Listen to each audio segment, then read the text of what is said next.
sebanyak 48 kasus, jadi meningkat 12 kasus untuk kejadian. Kita juga mengelola. Sudarlun Polres Nagan Raya merilis laporan tahun 2019 kepada awak media melalui konferensi pers yang digelar di Mapolres setempat.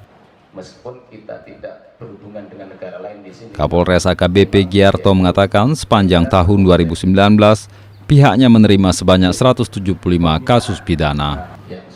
Jumlah ini bahkan turun dibanding tahun lalu yang melebihi 250 kasus. Adapun dari 175 kasus itu, kasus tertinggi adalah terkait pidana penganiayaan, disusul pencurian dan kasus lainnya. Di sini, namun memang yaitu peredaran narkoba ini sudah menyeluruh sampai tingkat nasional, tidak ada batas lagi.